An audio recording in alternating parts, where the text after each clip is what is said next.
Hey everybody, welcome back to Vintage Poor Boy Survival on Elm Creek on Farming Simulator 22. This is Graybeard Gaming, and so we're just starting off the month of May with a couple of fertilizing contracts. I do have a baling contract that I'll probably actually do in June. We're going to get these fertilizing contracts done and out of the way.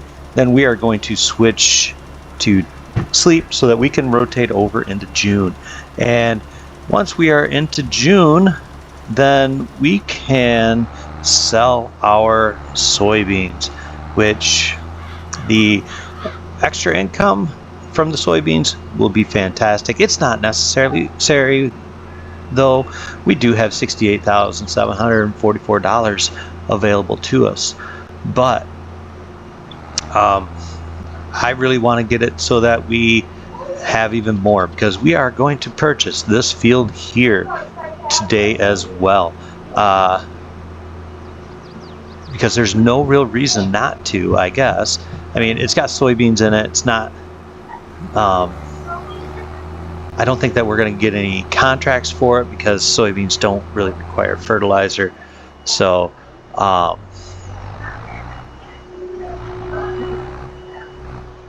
yeah, we're just going to go ahead. We're going to fill up our spreader, and we are going to head over and finish our last fertilizing contract for the day. We'll claim those, and then we are going to go ahead and get moving on our day. So yeah, we're going to sleep after we get this one done. The thing I like about fertilizing contracts is they do not take any time at all, and that makes life very convenient when it comes to having to do the contracts. Like I had said in a previous video, once our loan is paid for, we are doing no more contracts. This will be a contract-free play. The only time we will ever do contracts is if we are sitting with a loan. But because we are also playing vintage, most of our equipment is not terribly priced. So I do not foresee an instance where we will need to go and get additional loans unless it is to purchase more land. We haven't really got a plan for purchasing land, so I'm not going to worry too heavily about that. I do have a baling contract in here, but I'm going to wait until the month of June, because then I should have more baling contracts available. And yeah, so it looks like this field here is where we're going to go ahead and finish off with our fertilizing. And you know, I was thinking, because I had almost forgotten, we actually have nearly 5,000 liters of almost 4,000 liters of soybeans still sitting in our harvester, which I had totally forgotten about. And till just now, actually, I know I had the trailer that was full, but I was for some reason thinking we didn't have any additional. But we do have additional, and we will be selling that as well today. I have not looked at the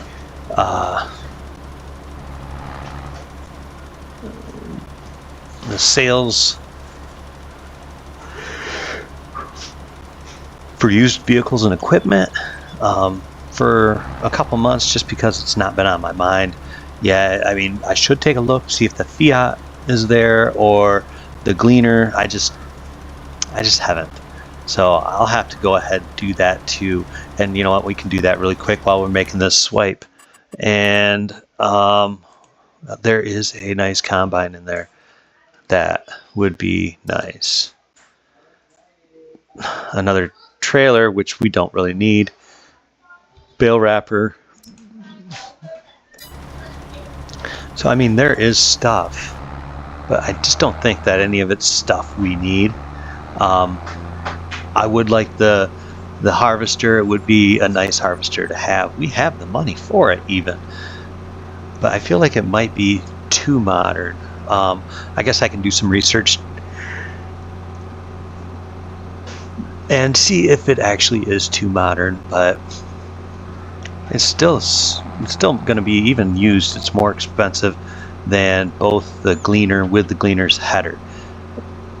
So maybe that's something we pass on anyways and just consider going ahead with getting a gleaner with both a grain and corn header. So that's definitely a possibility. I think it's July that we can harvest our oats. So whoops, I missed my turn.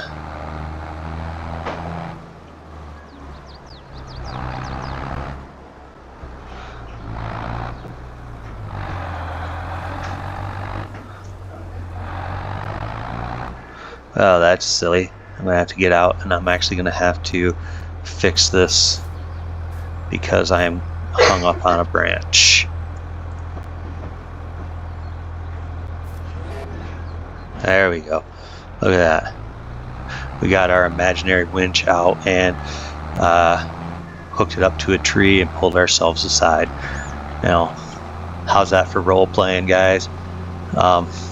Yeah, so we are back now. We're going to go ahead. We're going to clear out those contracts.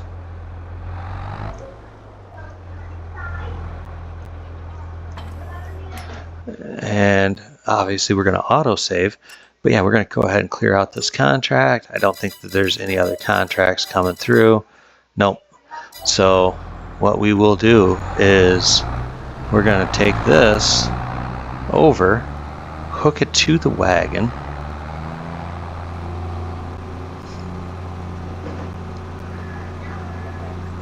And we should have some silage coming in too. So we'll be able to pull from that in order to complete our other oh, I have to go in the other way, and that's silly of me. We should have plenty of silage to complete any and all baling contracts that require silage. I hope, at least. I mean, I don't like to say that we will, and then it turns out I don't, but which is fine. We'll be able to finish them off quickly enough, though. All right, so let's go ahead. We're going to turn this off. It looks like you know, we don't have anything left to plant, and ooh, we're going to jump over that. Look at that. Look at our skills. We should have been an Olympic athlete, I tell you. Farmers do not get enough credit for their athletic prowess. All right, so we are going to sleep till 7 a.m. That way we can take care of our soybeans and still have time to do something else today.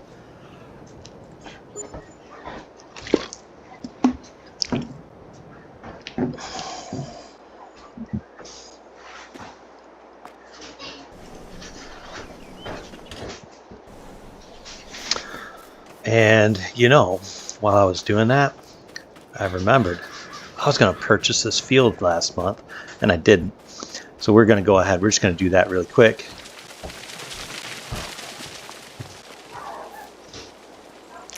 And, oh, look at all of those contracts. And there's barley harvesting to be done.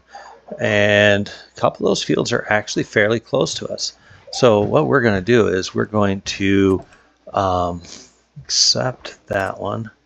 Accept that one. Did you want to come in? And we'll accept that one. So yeah, we are all set with those contracts. And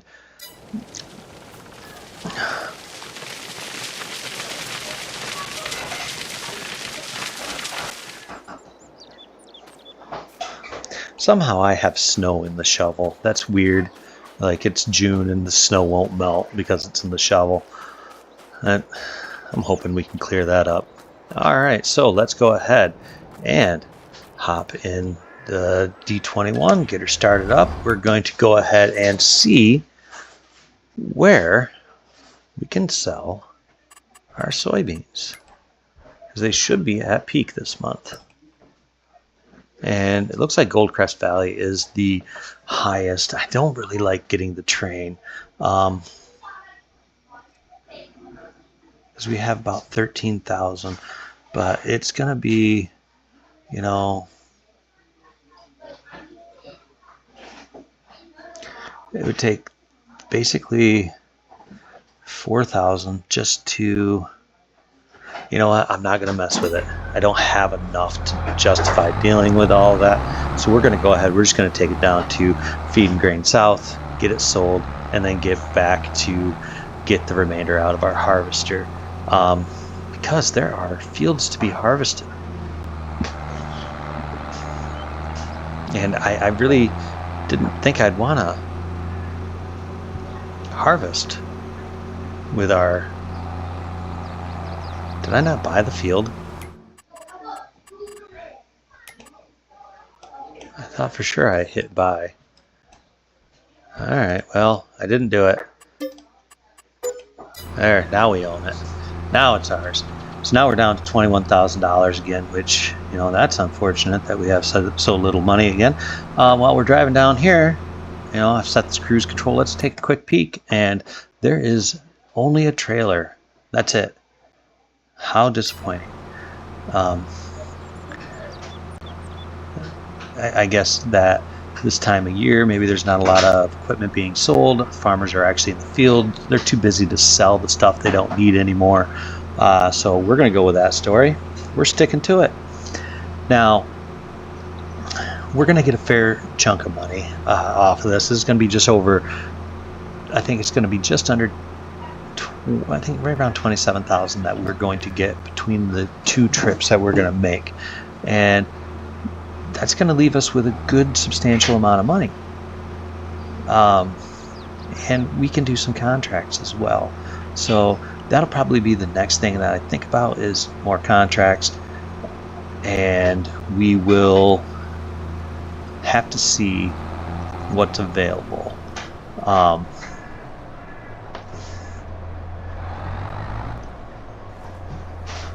Yeah. So if we look at the contracts that are available while that's dumping out, you know, it's mostly it's barley. So field 36, 52, and 55. All right, so 36 should be right across the roadway. No, 36 is right there. It's not bad. It's not too far away. 52 and 55, however, are right next to us. And I just don't want to go a million miles to do anything with our harvester until we have upgraded to something bigger and better, which we could do now, but I'm not gonna. Like I said, I mean, we could do it right now if we wanted, but I just don't see the point in pushing that at this, you know, at this juncture. So yeah, let's go ahead and we'll take fields 52 and 55 because they're right next to us. There's no reason that we couldn't get them done in a timely manner. All right, and then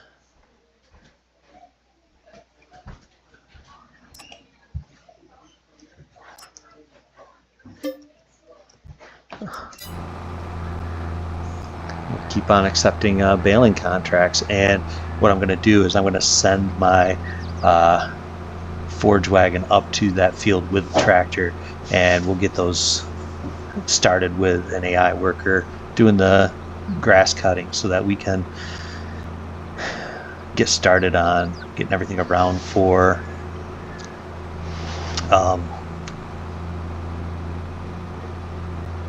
doing the barley. Now, I know we've just had the conversation, at least I think we have, about why I want to get a different harvester, and it's really just because of the the shortness of the harvester to offload from its hopper.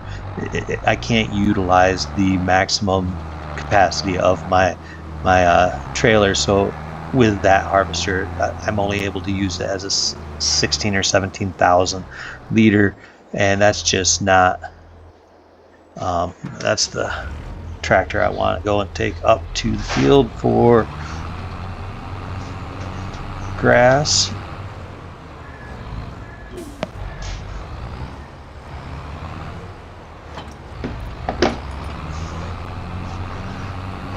So we'll go ahead and we'll get that going up there while we get everything around for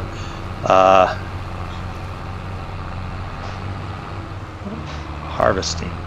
Now I still have to empty out the harvester, so that's going to be our next step. And look at that, we can just increase that because we're going to do that one anyways. It doesn't really matter.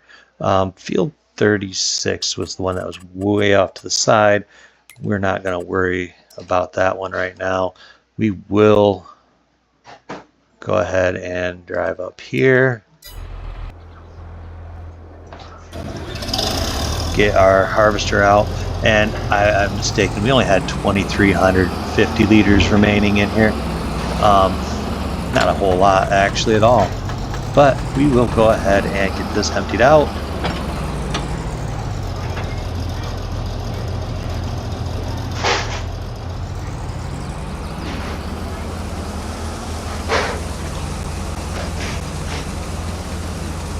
And we'll take it over and get it sold. So yeah, we have actually got a good amount of money left over after this. I'm very, very pleased with the fact that we are not broke. That always makes me happy. So yeah, what we'll do is we'll get this hopper emptied. We're going to close up our harvester. Next thing we'll have to do is get the 440 hooked up to the large trailer, because the other one just won't pull it back and forth. But we are fully aware of that anyways. And we will go ahead and get this one over to that field, get it started. While it's going, we'll continue on with the other stages of getting the grass cutting set up, as well as taking that over to drop off the remaining soybeans. And this is all exciting stuff, guys. I mean, I love being able to sell our harvests. It's basically a culmination of, you know, we put in the work, now we're seeing our reward for said work, and it doesn't get any better than that.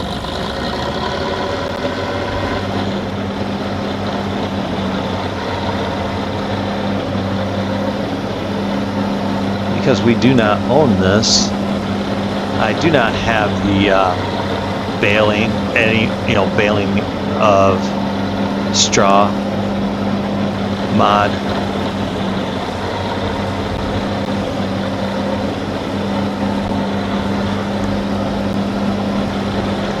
I wish I did, but I do not. I'm trying to think. It's either Clutch or DJ Goham that brought that one to my attention, and I have never used it, but I do know it exists. And I want to get over to the 440 so we can hook up this wagon here. I think next month would be awesome, because we'll have our two larger fields ready to harvest, and that means lots of oats, but even more importantly, lots of straw to turn into silage, because I can do that now. And then we'll just have a ton of silage to be able to sell come December and January. Don't really need to repair it, but I am going to repair it. And all right.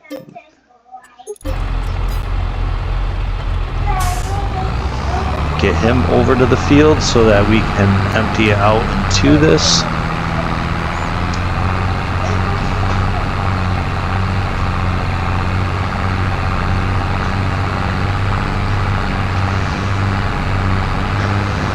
Once we get the other trailer emptied as well, we'll get that one over there too, so that we can utilize both trailers, because I think that's actually beneficial for us. Fewer trips and all, and we might actually be able to do both of these fields. I don't know for sure, I'll have to look it up, but I want to say we might be able to get all of our grain into the two.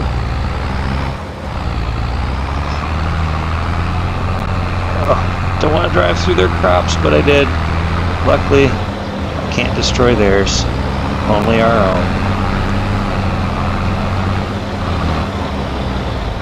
Alright, so let's go ahead and come up here, get this trailer unhooked.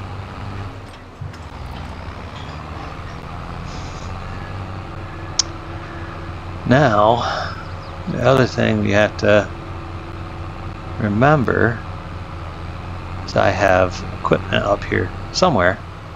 Somewhere I have equipment up here. I sometimes don't remember where I put stuff because I don't put it back in the same spot every time.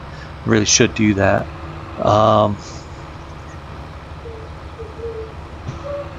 There's all of our equipment. Now, there goes a road sign. That's fine.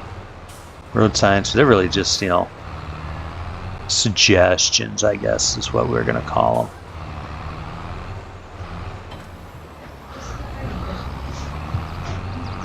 Now, let's see which fields we have to work. All of them. Okay, well, let's start with the biggest one. That just keeps us this guy going and out of our way for the longest period of time so that we can focus on our other tasks. And alrighty, let's go ahead and get this guy going. Now, I'm not going to continue on this episode for too long, just because I know that this isn't any of our harvests, and you've seen harvests, you know, before. So that's another reason, though. I really want, you know, I was just thinking about this. It just came in my head. The reason I want to get a different harvester is because I can't be heard over our harvester, which is really unfortunate. I've done the Allis-Chalmers. Thankfully, the Gleaner is an Allis-Chalmers branded harvester. It's just under a different name. So it kind of stays with that Allis-Chalmers feel and theme, and especially stays with that vintage. And I have to say, I live in the Midwest of the United States, and I do a lot of driving around for delivery services that I do as regular employment, and I have noticed so much vintage farm equipment and white Gleaner, those brands still have a lot of following and a lot of use here in the Midwest. So does Allis-Chalmers, and of course Case IH and John Deere as well. But I have also started noticing a lot more Claas and Fendt in this area, which, you know, I guess that it's probably always been there, but I just never noticed it before. You know, New Holland, New Idea, Geel, those were fairly common brands growing up. Pottinger, you know, was not, but yeah, I've been noticing it a lot more and more, and it's fun, it's interesting. You learn a lot about you know, where you're at by the rural communities, you can learn so much about your community just if you go out into the rural areas and you see what they're doing. You'd be amazed at how advanced some of these farms have gotten, and it's just really cool to see. So yeah, what we're going to do here is we're just going to go back, take this one over to that field so that we can offload the barley and be able to go back and forth with, well, actually we'll probably only use this one as the backup so that maybe we can keep the extra barley. I don't think there's going to be a ton, but we might be able to get some chickens as a result, which that would be cool too. I would really love to get some chickens. They would be, that would add something to our farm that we just don't have. And I think my wife thought I was talking about in real life, because I just got to look. She knows I want chickens in real life too. But yeah, where would we put them, you guys? So that's something to think about for next episode, I guess. Where would we put some chickens? And how exciting would that be to grow this little farm and have some livestock? Because it's kind of boring over here and we need something to liven things up. And chickens would help do just that. I'm thinking that would be a lot of fun, and they'd probably go somewhere up over in here, just because we don't use this area for a whole lot. So yeah, we would probably get them going up there. So yeah, guys, I'm going to finish up today by doing these barley contracts off camera, and we'll see if I have enough left over at the end to which we can actually get some chickens. So let's see what happens next. And as always, thank you for watching. If you enjoyed this video, please hit the like and subscribe button, and we will see you guys next time. Bye.